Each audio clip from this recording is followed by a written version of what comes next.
आइए दोस्तों, आज आपको लेकर चलते हैं पुनाना खंड के ग्राम पंचायत गोधोला के अंदर, जहां पर दो लोगों को गांव के अंदर घूमता हुआ देखा। जो लोग बजरंग दल से ताल्लुक़ रखते थे, लेकिन उन्होंने मुसलमान का भेष बनाया हुआ था और भीख मांगने का काम कर रहे थे।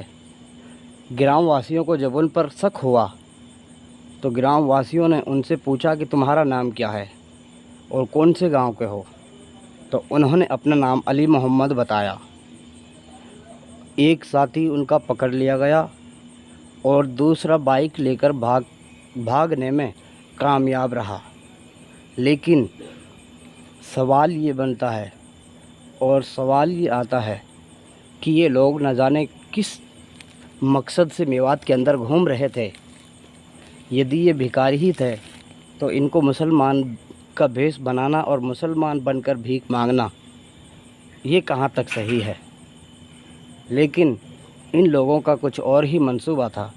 ग्राम वासियों ने जब उनसे सख्त कड़ी पूछताछ की तो उन्होंने अपना नाम मनोज कबूल किया। जब गांव के लोगों ने उनसे आधार कार्ड मांगे और उनके डॉक्यूमेंट्स चेक किए तो उनका नाम मनोज ही था, जो बजरंग दल से ताल्लुक़ रखते हैं।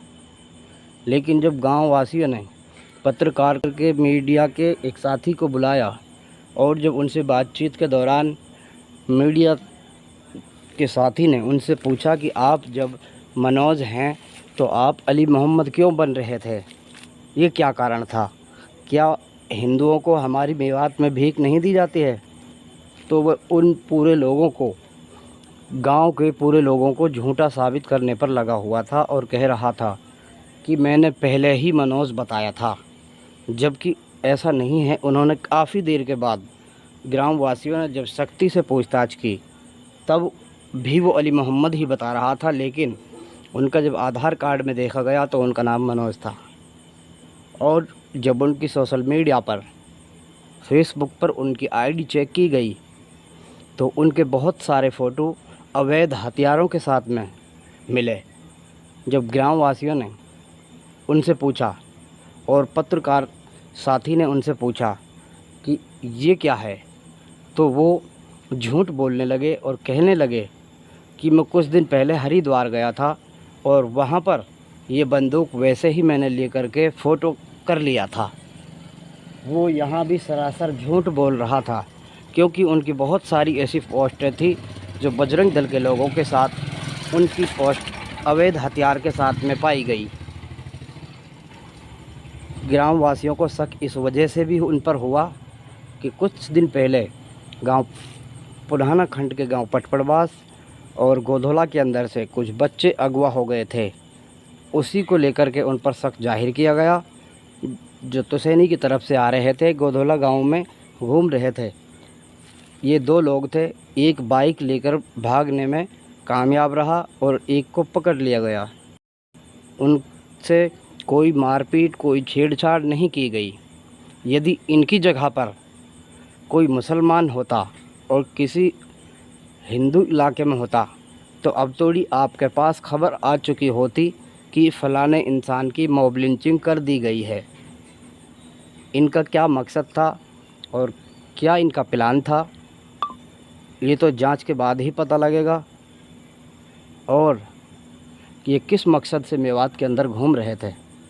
इसीलिए मेरी सभी मेवात वासियों से यही अपील है कि ऐसे लोगों को आप गांव के अंदर घूमता हुआ देखते हैं और उन पर कुछ भी शक होता है तो उनसे आप पता करें, नाम पता करें, गांव का नाम पता करें और उनकी आईडी चेक करें। मेवात में ऐसा नहीं है कि किसी हिंदू को भीख नहीं दिया जाता है, खूब दिया जाता है। लेकिन मुसलमानों का भेष बना करके, ऐसी क्या मजबूरी थी जो मुसलमानों का भेष बना करके ये लोग गांव में घूम रहे थे और न जाने किस मकसद से और किस घटना को अंजाम देने वाले थे। जैसा कि आपने देखा, होटल के अंदर 9 तबलीगी जमात के साथियों को कितनी बेरहमी से पीटा गया, केवल पानी पीने को लेकर के। और ये लोग सरासर हथियार लेकर के गांव में घूम रहे हैं, फिर भी इनके साथ कोई ऐसा सलूक नहीं किया जाता है, क्योंकि मुसलमान रहमदिल होता है और मुसलमान रहम करता है।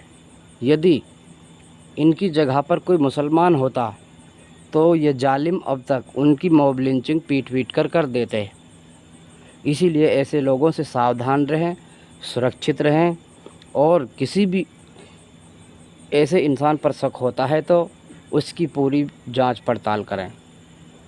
इसी के साथ में मैं आपसे विदा लेता हूं। यदि आप हमारे चैनल पर नए हैं तो हमारे चैनल मेवात की गुलिस्तान को सब्सक्राइब करें, लाइक करें और हमारी वीडियो को ज़्यादा से ज़्यादा अपने यार दोस्तों में शेयर करें। फिर मिलते हैं किसी और वीडियो में, तब तक के लिए खुदा हाफिज़। अपना ख्याल रखें, सावधान रहें, सुरक्षित रहें।